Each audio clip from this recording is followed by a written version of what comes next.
Hey guys, it's Corbin. So the video that you're about to see after this clip is going to be a spoiler review for Suicide Squad. I filmed this video last Sunday, and I know Suicide Squad really isn't relevant anymore. It's been a week since the movie came out. I still wanted to post a video though, because it's a pretty special video, and you're going to see why. Friendship. So here's the video. You're going to see that I've had a haircut since then. My hair is longer in the following video. Yeah, a week has passed. I'm sorry that it's been late since I posted the video, but hopefully you guys will understand. Life happens. Yeah, here's the spoiler review of Suicide Squad. Okay, we're good for my spoiler review of Suicide Squad. The camera's set up, lighting is good, the mic's on. You're gonna do my spoiler review for Suicide Squad? Oh god, no. Dude, do you know how many dislikes I'm gonna get? All of them. All of the dislikes. Go!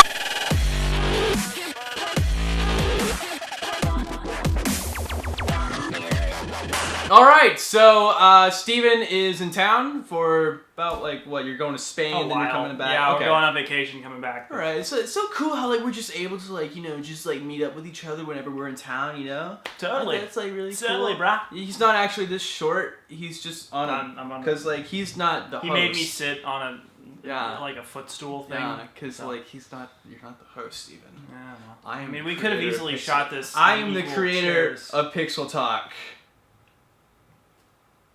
Anywho. I got nothing to say to that. Alright, so we're going to give you our spoiler review of Suicide Squad. You saw my non-spoiler review, if you'd like to check that out.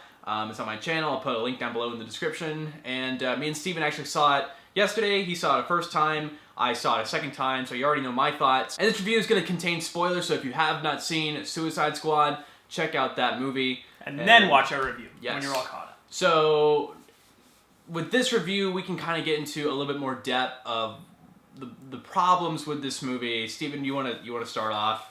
I mean, first of all, what I want to say is I went in really excited for this movie. I'm a big 30 Seconds to Mars fan, and I've been excited to see Jared Leto play the Joker since he was announced as playing the Joker. Harley Quinn being played by Margot Robbie is awesome because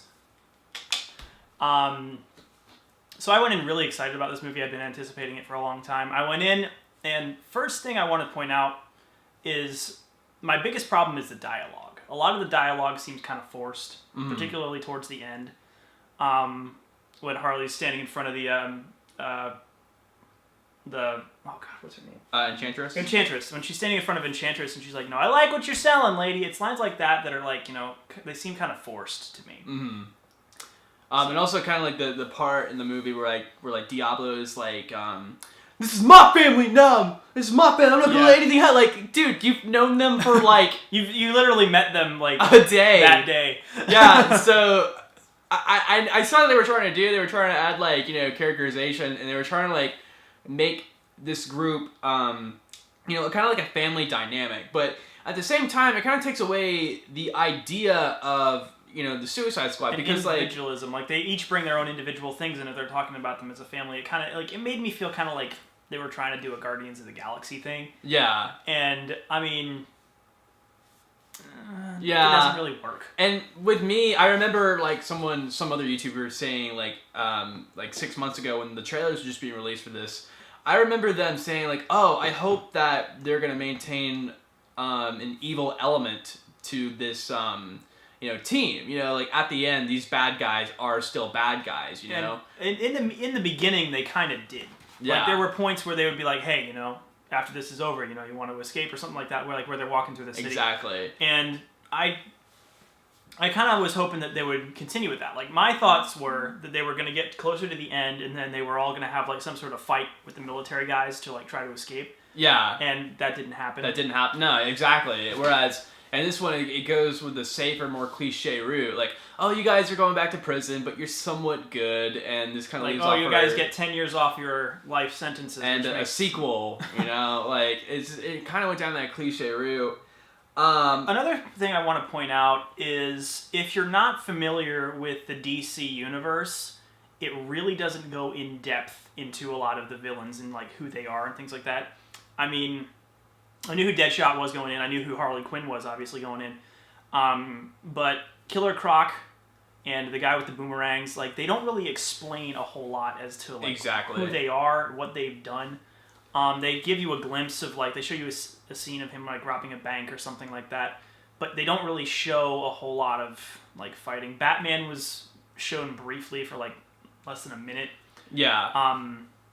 Things like that. It's just like if you're not familiar with them, you're not going to know who they are or what they've done. Exactly. The way that they are presented in the movie is just like, hey, here's this supervillain. This is his backstory. I mean, I understand that if you were to explore each background of the supervillains, It would take a while. We would have a long movie, and we're probably gonna get an uncut version of this movie because that's what I'm seeing with these DC movies is that they get a lot of negative reviews and they compensate by releasing uncut versions, and that's a different story. I have a different opinion on that, but I'll probably make a video some other time explaining my opinions about uncut versions. But let's just say for this movie that we saw, the theatrical version that the producers were in charge of, it wasn't really that good in terms of characterization and introducing these people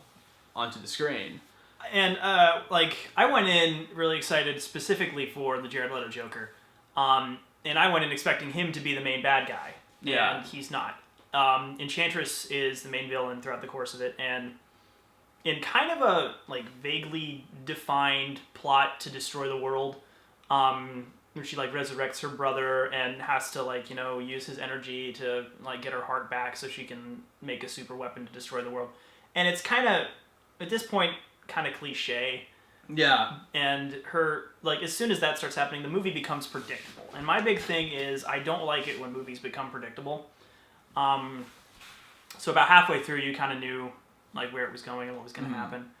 Like, for me, and this is like another thing that a lot of critics have been bringing up, is like this doesn't feel like a situation that the Suicide Squad would approach. This is more of kind of like a Justice League scenario where it's like like Enchantress, that's a metahuman. That's like almost a god. Whereas you're sending people in that are more civilian based. I want to say like Deadshot or Harley Quinn or Killer Croc. These are not like mystical godlike people. They're this just is something like that they would normally never have to deal with. Yeah, like, exactly. Their enemies or whatever, like for Deadshot, would be Batman, so he's like a human.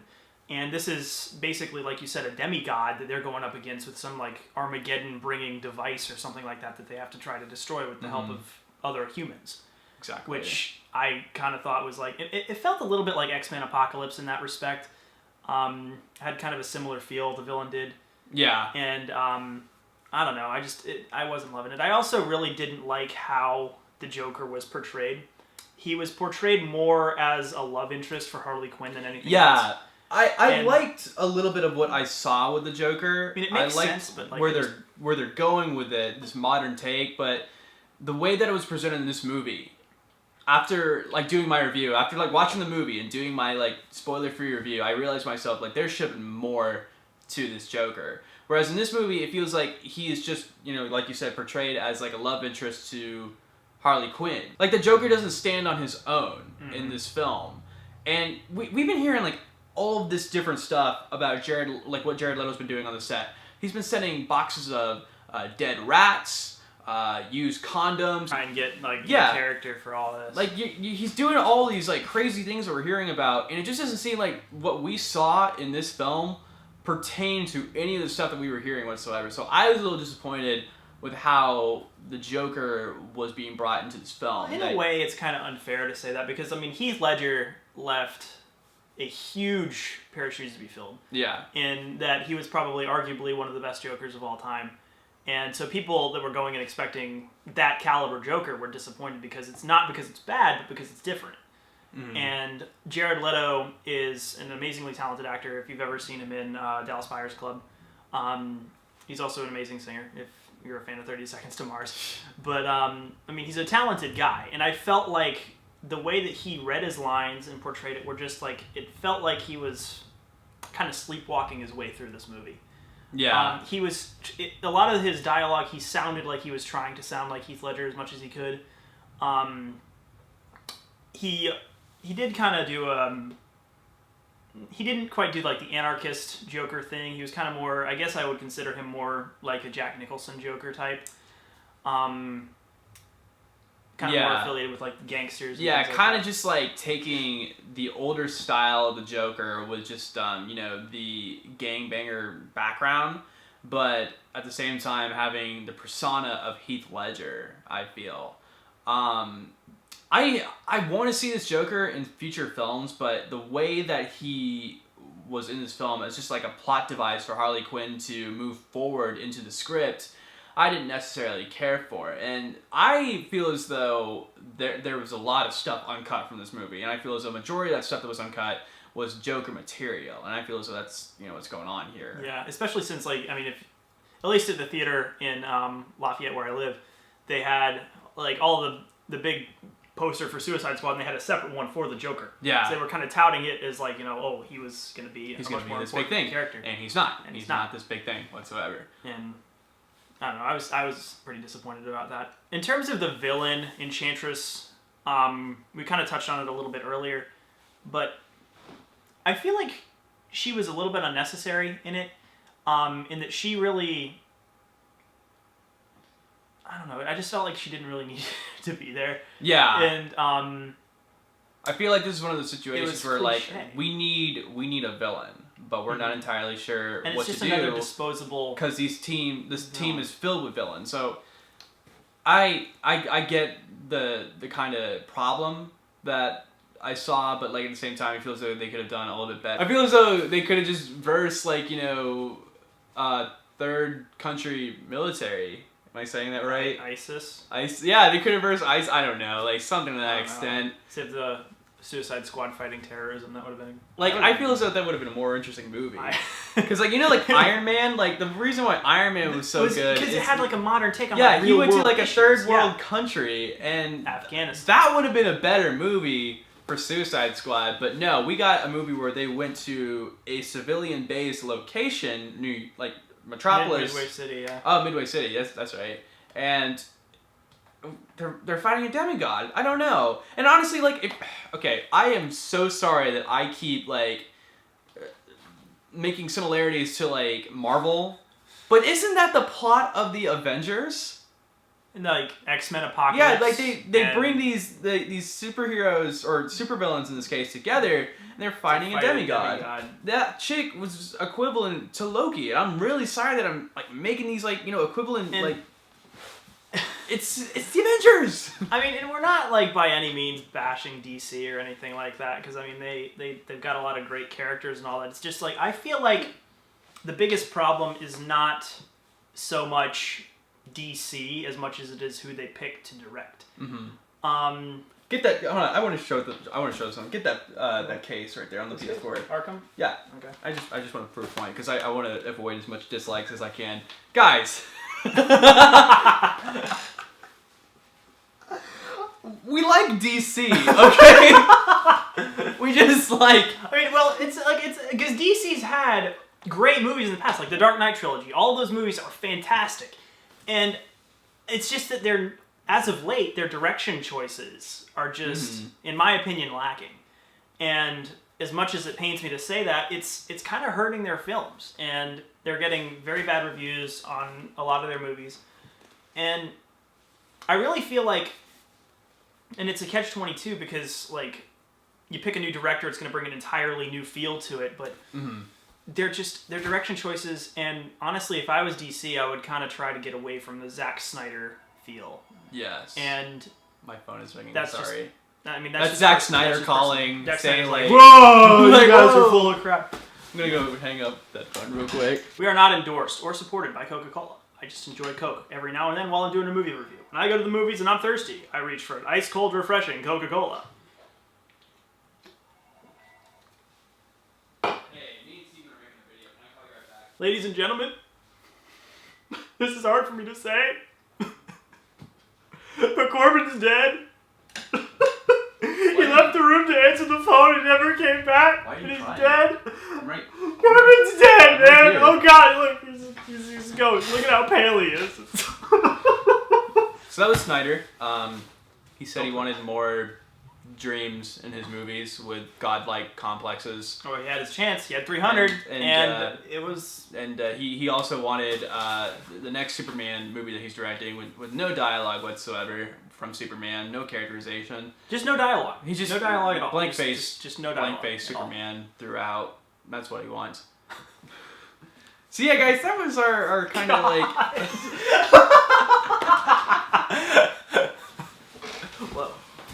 I've already fallen out of my chair in one of your videos. I don't want to do it again. So yeah, guys, that was our spoiler review of Suicide Squad. Comment down below what you think of this movie, like the video, share it. And please subscribe to Pixel Talk for more movie reviews, trailer reactions, and gaming content. And Steven. And, well, when you can. When I can. All right. I mean, Yeah. I try really hard. And you did travel like 600 miles to get down here. That's Yeah. really good. Wait a bit. I'm Corbin Stuckey. I'm Steven Van and this Ostenbridge. is Pixel Talk.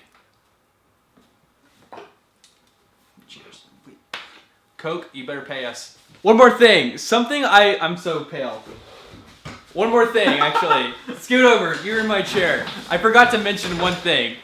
One more thing that I forgot to mention that I really liked, I didn't mention, is the one thing that I liked in this movie that was 10 seconds long was the Flash. The Flash. That's all I have to say. And that's the Honestly- main problem with these movies is like these Need more Flash. yeah, like it's leading us to Justice League. That's all I need to say. Like, make a good movie, guys. Quit making like It wasn't like terrible. pre movies. That's all I have to say. Enjoy.